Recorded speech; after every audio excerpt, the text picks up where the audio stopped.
On the issue of vetting, though, how critical is it then to have access to what the House Ethics Committee has found in their investigation? I think there should not be any limitation on the Senate Judiciary Committee's investigation, including whatever the House Ethics Committee has generated. So you want to see it? Absolutely. That was Republican Senator John Cornyn from Texas dumping cold water on Matt Gaetz' plan to resign in an effort to prevent a, quote, highly damaging House Ethics Committee report from being released. The timing of Mr. Gaetz' resignation from the House raises serious questions about the contents of the House Ethics Committee report.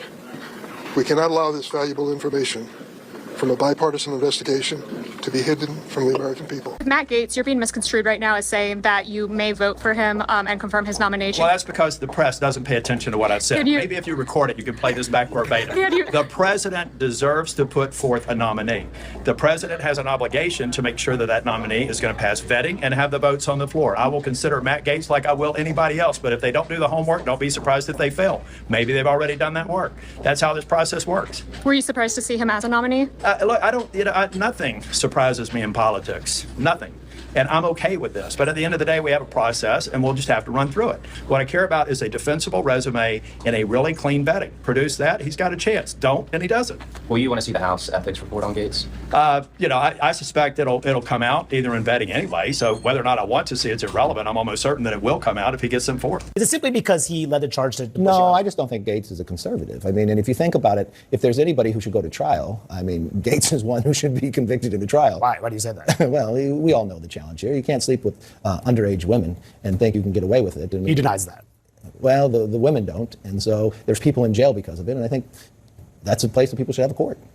I just don't think that as an individual should be represented in Congress. You made a lot of concessions in the negotiations. Oh, I didn't. Okay, Let's get to the bottom of that. Right? That is such a misnomer in life. Let me give you the truth about that now. And I'll give you the truth why I'm not Speaker. It's because one person, a member of Congress, wanted me to stop an ethics complaint because he slept with a 17-year-old. An ethics complaint that started before I ever became Speaker, and that's illegal, and I'm not going to get in the middle. Did he do it or not? I don't know. But an ethics is looking at it. There's other people in jail because of it. The House is a rough and rowdy place, but Mike Johnson is going to be just fine. I served 20 years in the military. It's my absolute honor to be in Congress, but I served with some real scumbags. Look, Matt Gaetz, he paid minors to have sex with him at drug parties. Bob Good endorsed my opponent, a known neo-Nazi. These people used to walk around with white hoods at night. Now they're walking around with white hoods in the daytime. Laws that enable police departments to generate unlimited profit. A civil liberties organization says Georgia is the worst state in the country. Relies on too much dough from out-of-town drivers to exist. Police ticketed Sophia for an expired tag while driving through the city of Dillard, about 2 hours north of Atlanta. According to the Georgia Department of Community Affairs, Dillard collected $315,000 from fines and forfeitures in 2022. That's 44% of the entire city's budget for a town of about 300 people. No other town in the state relies on the profit from its police force more than the city of Lenox, which covers less than 2 square miles in South Georgia. In 2022, it collected $1.3 million from citations. That's nearly 73% of the town's budget. Of the 361 citations police issued for the first 2 months of this year, records show just 5 were on Lenox streets. The remaining Interstate 75, which runs straight through the city. We drove 3 hours south of Atlanta to attend its city council meeting. With so much revenue coming from traffic citations, some question, what's the real motive? Safety or raising revenue? Do you understand that concern? Stop no one unless they're doing over 90 miles an hour of that. It's hard to hear, but that's Mayor Henry Baker explaining that his officers only ticket drivers who speed more than 90 miles per hour. But Atlanta News First uncovered the first 2 months of this year, 40% of its citations were for non-speeding offenses, like tinted windows and obscured license plates. Could your city operate or even exist without all of this traffic citation revenue? I have no comment on that. I have no comment, is how he responded. While the mayor declined to answer our question, here's what a member of the city's fire department told us. If you took that revenue away from a town like this, the town would become a ghost town because people in this town cannot afford to have their property taxes raised. A loophole that allows cities to collect as much revenue as they want from other traffic offenses. Private industry making millions enforcing Georgia traffic laws. It's about money. I mean, let's cut to the chase. It is about money. Atlanta News First Investigates uncovered a rise in surveillance technology, making millions for municipalities. I've gotten at least maybe 40. 40? 40. The tickets aren't from South Fulton's police department, but a private company called Blue Line Solutions, based hundreds of miles away in Tennessee, which operates these speed detection cameras in the city's school zones. If left unpaid, can prevent drivers from renewing their Georgia vehicle registrations. It happened to 133,000 people in the state this past fall, from 39 permits approved in 2019 to 290 last year. Public records uncovered by Atlanta News First Investigates reveal the cameras have generated more than $100 million in revenue. The company receives 35%. According to that math, the camera operator collected $7 million.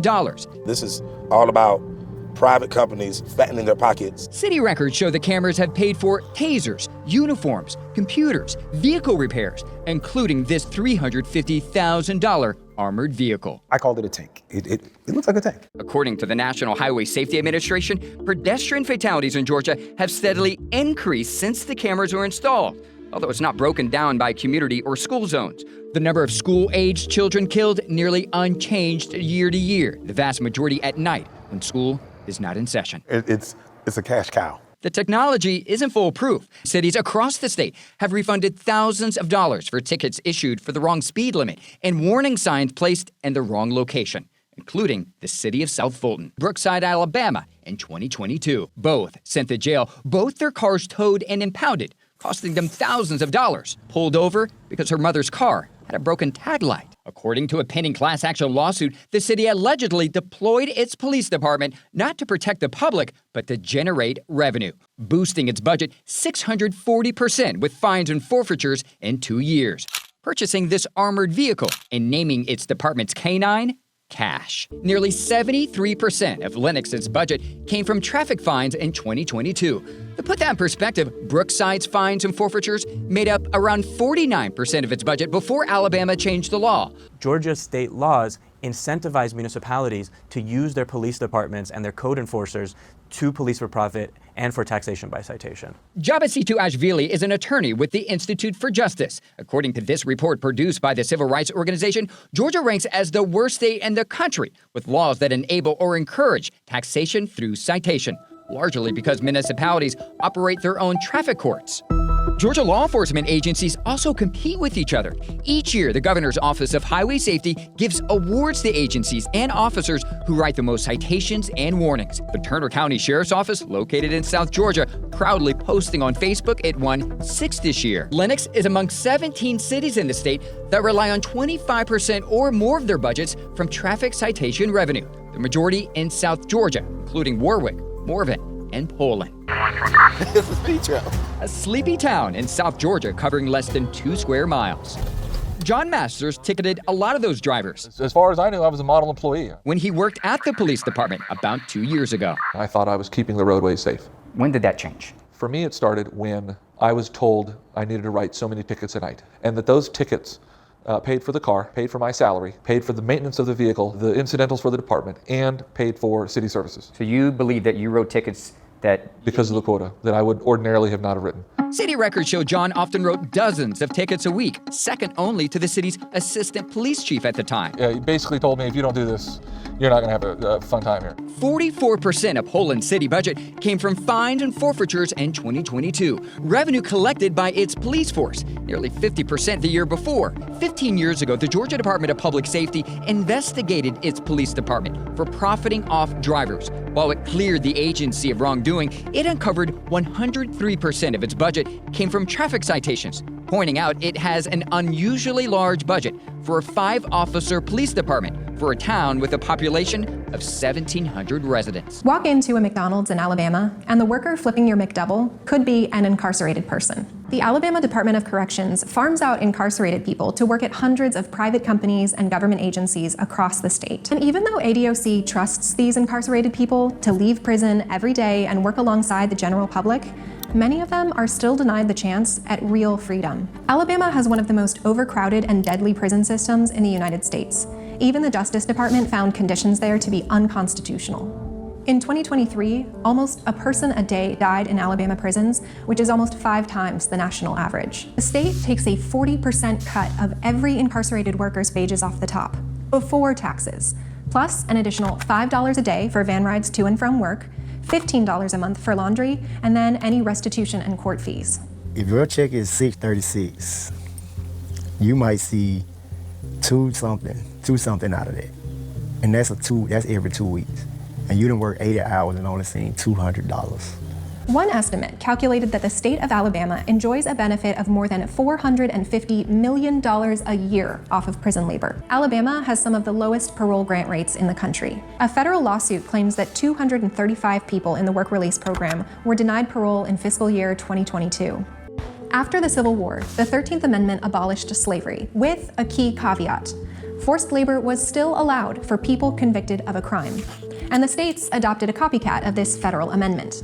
And I went to print like a packing label or something, and it just wouldn't print at all. And there's no message on my computer that was explaining it. And the ink is completely full. I replaced it like last week. And the reason it's not printing says payment method needs updating. Cannot print with the installed cartridge. As you can see, this page is printed fine. That's infuriating. Yeah, I would be so mad if I'm trying to print something out and my printer is like keeps printing out a page that says I can't print. I won't print. I won't print, exactly.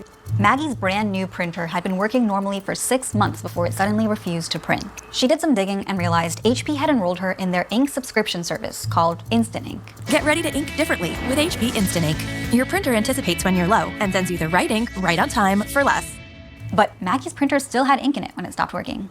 It turns out that when your Instant Ink subscription expires, or if you cancel it, HP remotely kills your cartridges. That's when I started Googling it and figuring out like that's a problem other people were having. The ink that you paid $122 some for, that's in your printer right now, you can't use that. I have 2 full cartridges that I don't have access to because I canceled HP's Instant Ink monthly service that they want to fuck everybody with. Subscriptions are so annoying, and they're everywhere these days. There are monthly fees to watch movies, listen to music, shop, play video games, water your plants, use your sewing machine, brush your teeth, turn on your lights, open your garage door, start up your car, use your fridge, your toaster, your water bottle. There's so many subscriptions you probably didn't notice that we made up 3 of these. And I bet you can't guess which ones. It's these 3. Buying an expensive physical thing and then also having to keep paying for something every month. So it's just kind of like frustrating. Over the past 10 years, businesses using the subscription model have been growing almost 4 times faster than traditional companies. But today, there's this new category of subscriptions where we're paying to keep using something that we already own. Most people still consider Apple a products company, but lately, their fastest growing revenue stream is their $24 billion subscriptions unit, which grew 14% last year. Today, Photoshop costs $263 a year, which is a cheaper upfront cost than the $700 you'd paid before. But in about 2.5 years, you'll exceed it. So what additional value are you getting for that increased cost? Not much. The software isn't really improving that drastically anymore, maybe a new feature or 2. Word also hasn't evolved that much since 2006, except for a few stylistic changes. When manufacturers advertise smart products, the software is a selling point. They promise all sorts of flashy features. But smart appliances have shorter lifespans than regular dumb ones, and it turns out people don't really even use all those fancy features. Plus, software gets buggy and it needs a lot of maintenance. My car would not let me inside. There is a software bug, I think, with the latest update. I can't even get out the vehicle. Y'all can hear this motherfucking car. A lot of times, software actually makes our stuff less safe, less durable, and weirdly hostile. These cartridges have a specific chip on them that is like communicating to HP. So if at any point it loses network connection, it won't print. Or if it recognizes that your payment method with your HP account has lapsed, then it won't print. This tactic is called software tethering, and it shows up all over the place.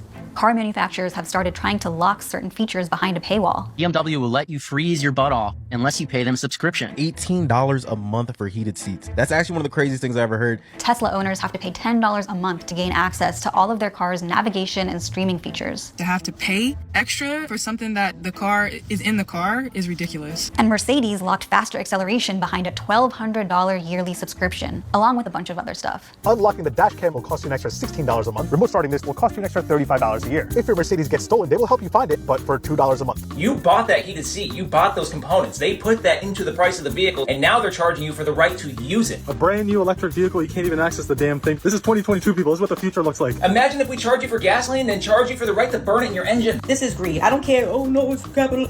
This is greed. It's the kind of stuff that just makes you want to take a giant dump on someone's head. It's not just cars. The Snooze Smart Bassinet, the Oura Ring, Hatch Alarm Clock, Ring Camera, these are all expensive products that don't work fully or at all without a subscription. So many streamers and subscription services have to use deceptive marketing practices to trick us into subscribing, like free trials that automatically become paid memberships and dark patterns that make it hard to cancel. Software tethering also allows companies to force us to use their expensive refills. GE put digital locks on some of their smart fridges, so you can only use their name brand water filters. Companies will encrypt anything: coffee pods, light bulbs, cat litter, and of course, printer ink. All so that we're forced to keep spending money with them. HP Instant Ink takes the strategy to the next level. HP isn't selling you ink cartridges at all. It's renting them to you and charging you each time you use them. All enforced by software tethering. It's not even like you're getting like unlimited use of your product that you have in your home. You're having to only use it in small amounts. Like I could just go down the street and print somewhere else or at the library where you have to pay a few cents. Yeah. Instead of like having one in my house that I have to pay for. Maggie was kind of like, when I buy something and it comes with so many rules and restrictions, do I even own it? That's a tricky question. Subscription companies don't care how shitty our experience is as long as they make a profit. They'll even kill their own products if that's what it takes. A few years ago, Nest was making a home automation hub called the Revolve. And one day they decided that they just didn't want to support this device anymore. And so they sent out an email to everybody that bought one of these things for $300, whatever it was, and said, hey, on May 24th, this thing just doesn't work anymore. We're turning them off. Spotify did the same thing with their $90 device Car Thing less than 2 years after it went on the market, as did Juicero with its $400 juicer. And earlier this year, the electric car company Fisker filed for bankruptcy, which has left thousands of people who bought that car wondering if they'll still be able to drive it when the servers go down, or if they now own the world's most expensive paperweight. If you're a good coder, you might be able to figure out how to keep your bricked Juicero or Fisker running anyway, but you'd have to bypass the company's software restrictions, which is illegal under Section 1201 of the Digital Millennium Copyright Act, or DMCA. I think the printer cost like $85, and then the new ink from HP is like $35 or $40, so it's about half the price of the printer just for one ink refill. And that's exactly what HP intended. The CEO freely admits this. Our goal was to reduce the number of what we call unprofitable customers, because every time a customer buys a printer, it's an investment for us. And if this customer doesn't print enough or doesn't use our supplies, it's a bad investment. They're bad customers anyway if they're not using HP cartridges, because you haven't made any money on them yet. Exactly. So to recap, Salesforce made all software into a subscription, and then everything became software. Now companies don't have to earn our loyalty to get that predictable revenue. They can just force it with their software locks, and they're legally protected by our outdated copyright laws. I've begun to really see Dollar General as like a criminal organization. You're stealing from my community, and I think they're very aware of it. It's a classic bait and switch. Somebody at the top is making a lot of money. Go for a drive in any American county, and you'll likely soon pass by the yellow and black lettering of a Dollar General. Drive a little further, and another will appear. Then another, then another. Here's the other Dollar General store. It's 7 miles from the last Dollar General store we were at. With nearly 20,000 Dollar General stores in 48 states, the Tennessee-based discount chain has sunk its teeth into lower-income, rural, and suburban areas everywhere. It's easy to look at the dollar stores and think they are a sign of economic distress or a symptom of economic distress, but what we found is that they're in fact a cause of it. What you see here is when you travel, you'll go from looking for a grocery store, and before you get one, you have 3 Dollar General options. That's all you have. I asked them about it. Oh no, they've raised the price. Well, that doesn't say it on the shelf. Well, they just have to change it. It's in the computer. It's not on the shelf. Next week, go in and buy cat litter. Same thing. That is not what the price says on the shelf.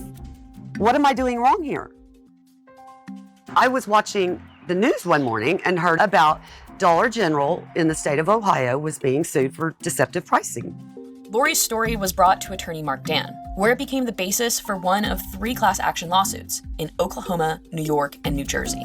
I don't think there's any question that Dollar General is doing this intentionally and systematically. If you tell me one thing and then charge me something else, in almost every jurisdiction in America, that would be theft by deception. Corporations, as we now know from the U.S. Supreme Court, are people, and people need to follow the law. Dollar General's deceptive business practices run deeper than most realize, according to Stacey Mitchell, a researcher at the Institute for Local Self-Reliance. I think what they're looking for is places that have been that lack, economic and political power, places that they can push around. They're often building in such numbers that it becomes impossible for a new grocery store or other locally owned businesses to develop in a neighborhood that really needs them. They kind of lock in poverty as they grow because poverty is the thing that really fuels these companies' bottom lines.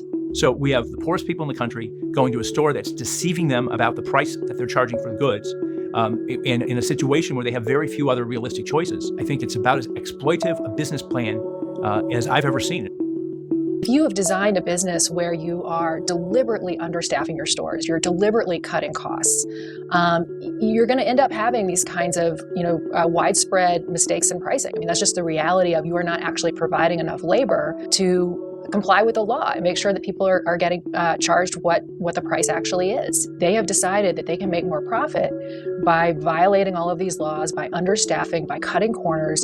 And right now, the fines that are associated with doing that are simply a cost of doing business. They are too low to make a difference and to stop this organization from behaving this way. Dollar General has been fined over $20 million by states and the federal government since 2017. But those fines, which pale in comparison to the amount Dollar General has siphoned from communities, have done little to change the company's behavior.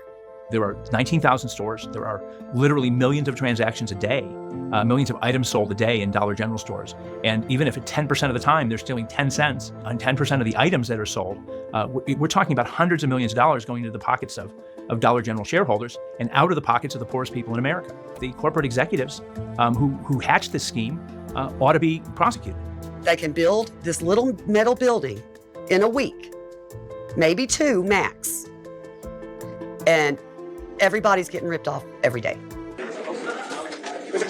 Chairman, you guys go to release this report. Are you going to release the report?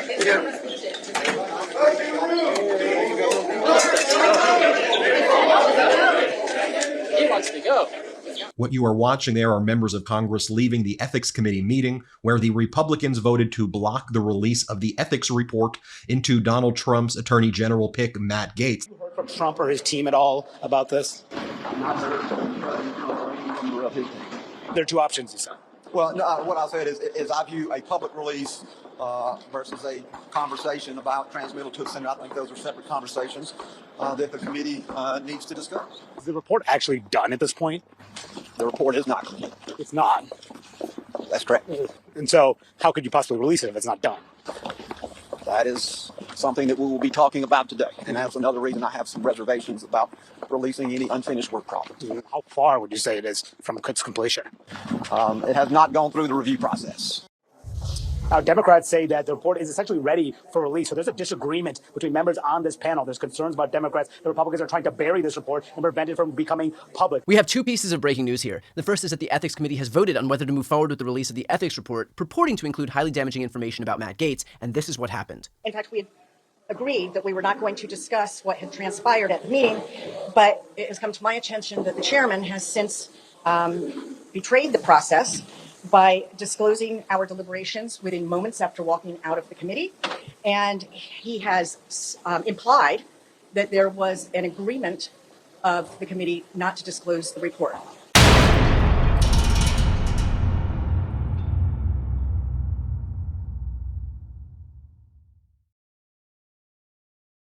That is an untrue, to the extent that that suggests that the committee was in agreement or that we had a consensus on that, that is inaccurate. And I will say that a vote was taken. As many of you know, this committee is evenly divided between Democrats and Republicans, 5 Dems, 5 Republicans, which means that in order to affirmatively move something forward, somebody has to cross party lines and vote with the other side, which happens a lot, by the way, and we often vote unanimously. That did not happen in today's vote, and I do not want the American public or anyone else to think that Mr. Guest's characterization of what transpired today would be some sort of indication that the committee had unanimity or consensus on this issue, not to release the report. That would be an inaccurate portrayal, and nobody should take that from what they have heard so far. There was no consensus on this issue. We did agree that we would reconvene as a committee on December 5th to further consider this matter. And this statement that I have just made is on behalf of all of the Democratic members of the Ethics Committee. If you've got nothing to hide, there is no reason to bury this report. And yet, burying this report is exactly what Trump, Republicans, Michael Guest, and the rest of the House Ethics Committee Republicans are doing. Which leads me to the second piece of breaking news here. According to Politico, the Senate Judiciary Committee Democrats have officially requested the evidentiary file from the FBI's investigation into Matt Gaetz's alleged child sex trafficking. The ethics report is believed to describe in very specific detail how Matt Gaetz engaged in child sex trafficking with multiple children victims, as well as how Matt Gaetz engaged in rampant drug abuse, as well as how Matt Gaetz engaged in obstruction of justice. But the Republicans on the committee voted to block the release of the ethics report. Thus, the ethics report will not be released, at least by the House of Representatives, which had jurisdiction. You'll recall that Matt Gaetz resigned his position as a member of Congress after Donald Trump nominated him to be the highest law enforcement position in the United States of America, the Attorney General. That's right. Let me just repeat it again. The House Ethics Committee voted, and Republicans voted to block the release of the report. This comes as Matt Gaetz was walking around the halls of Capitol Hill today with Donald Trump's Vice President-elect J.D. Vance and Donald Trump's pick for Secretary of State Marco Rubio and others. And a lot of the MAGA supporters were posting this. Gaetz, Rubio, Vance, seen this AM together on Capitol Hill. He's getting confirmed. Sorry, libs. There's further concern that if Gaetz does become AG, then far from this investigation into him continuing, which of course isn't going to happen, we'd actually be more likely to see retribution for those involved. As AG, Gaetz would be able to order his file in exactly the same way that the Senate Democrats are ordering it, only while the Senate Democrats don't have a vested interest in retribution against the witnesses, Matt Gaetz does. And he would have access to all of their personal information and could use it to go after them if he wanted to. And if you don't think that Matt Gaetz would do that, then you don't know Matt Gaetz. Matt Gaetz sent over $10,000 in Venmo payments to the two women who testified about Matt Gaetz' sex trafficking charges. And allegations. Here you see the Venmo payments that were made, $500, $514, $772, and they were accompanied by Venmo notes to the girls, such as being my friend, being awesome, just because, travel expenses. There's other ones here like card deductible, cartridges, love you, refreshments. These were the payments made to the individuals who testified before the House Ethics Committee. Also, there's this check right here for $750 to the girls, and it was written with the memo reading tuition reimbursement. I think there was a total of about 27 Venmo payments totaling $10,000 that were made. Now, there's an obvious issue here. If the Senate Judiciary Committee Democrats are requesting the file from the FBI and the federal government opted not to charge Matt Gaetz, won't they just receive back a file that shows no wrongdoing? Not exactly. Now, this also comes as Marjorie Taylor Greene said that she is aware of numerous other Republicans who have similar situations to Matt Gaetz and who may be affiliated with Jeffrey Epstein and other sex traffickers like Jeffrey Epstein. And so one of the ways these MAGAs threatened other MAGA Republicans not to release the ethics report is by essentially extorting them, saying, we know your relationships with Epstein. We know that you are pedos, and we will tell the world about you if you release the ethics report about Matt Gaetz after Donald Trump nominated Matt Gaetz to be the Attorney General of the United States. Here's Glenn Kirshner explaining why the DOJ's refusal to charge Matt Gaetz does not necessarily mean that Gaetz did nothing wrong.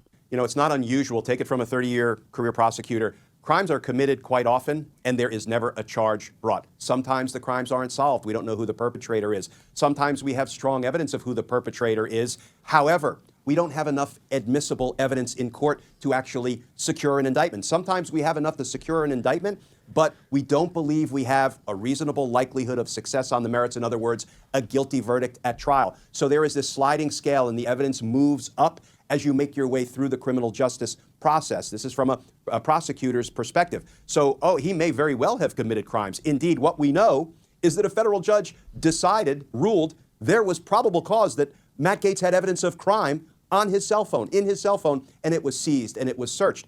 But there were some potential witness problems, is what I have heard over the years in the case. Marjorie Taylor Greene wrote, for my Republican colleagues in the House and Senate, if we are going to release ethics reports and rip apart our own that Trump has appointed and put it all out there for the American people to see, yes, all the ethics reports and claims, including the one I filed, all your sexual harassment and assault claims that were secretly settled paying off victims with taxpayer money.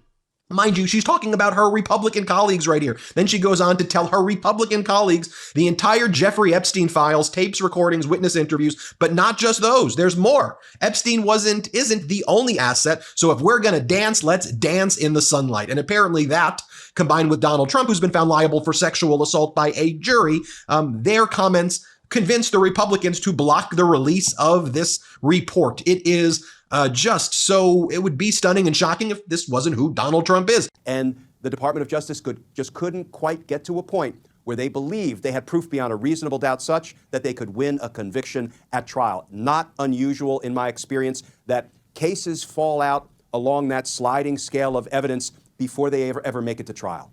So do I wish that this DOJ wasn't more focused on preventing the optics of politicization than actually upholding the law? Of course I do. But let's not delude ourselves into thinking that a lack of an indictment is somehow akin to a finding of innocence, because it's not. MAGA Mike Johnson was also on record as saying that he did not want to release the report that would have showed or could have showed that Matt Gaetz was involved in child sex trafficking. Here's MAGA Mike Johnson saying that. Play the clip. I'm going to strongly request the ethics committee not to issue the report, because that is not the way we do things in the House, and I think that would be a terrible practice. So that is where we are at, folks. The MAGA Republicans going all in on covering up sex trafficking allegations. I just want to be very clear. Okay, if there were anything that would have demonstrated that Gaetz didn't do this, don't you think they would have released this report? Don't you think that would have been made public then? So they are knowingly covering up sex trafficking allegations with very specific details to try to help Matt Gaetz. That's what the Republicans are doing right now. And Donald Trump is, you see all of his moves right now, quite literally picking people to lead the cabinets who will destroy the departments, destroy the government. That's his goal. What did you think he meant when he said retribution? He's going to destroy the United States of America. You see him doing it right there. So wake up, people, because that's what's happening right now before our very eyes. And if that doesn't piss you, I don't care what political party, you're not owning the libs by having a sex trafficker be the attorney general. You're owning yourself. You're acting ridiculous, disgraceful, shameful. I'm Ben Meiselas. This is the Midas Touch Network. Now, for what it's worth, while I think that the House Ethics Republicans are content to bury this report to help Matt Gaetz, what the Senate won't stand for is allowing this to skate by as far as consideration of Matt Gaetz's AG nomination is concerned. Something tells me that their vetting will probably include wanting to see whether or not he trafficked a minor. And my prediction is as useless as the next guy's, but I think it's unlikely that it won't eventually find its way to the general public if 47 Democratic senators have their hands on it. And let's not also forget that Monday, a hacker gained access to a file containing the sworn depositions of 2 women involved in the investigation into Matt Gaetz. That file included the testimony of the woman who alleges she had sex with Gaetz when she was 17 years old in 2017, as well as the testimony of a second woman who said she witnessed the encounter, and the information is unredacted according to the source. Meaning, if it's not the ethics committee that releases the report, it may be the Democratic senators, and if it's not the Democratic senators, it may very well be the hacker. Either way, if Gaetz' goal was to avoid all of this, he may be coming up short. And look, I've been pretty outspoken about the fact that the next few years are going to be chaotic, which means that it's incumbent on the rest of us to stay vigilant and, perhaps more importantly, to be organized. That means when Donald Trump throws spaghetti on the wall in the form of, a dozen unqualified nominees like we're seeing right now, rather than all of us screaming in all different directions, that we stay focused and pick our battles here. Opposing somebody like Matt Gaetz as the Attorney General, the top law enforcement official in the United States of America, is a hill worth dying on. It is something worth getting organized around. So I'll continue to stay on top of this issue, and I'd suggest that those watching right now continue to kick up dirt in whatever way you can, whether it's online or even by contacting your senators. What we do during the Trump administration matters, and how we do it matters. So as long as we have a say, this issue is not going to go away.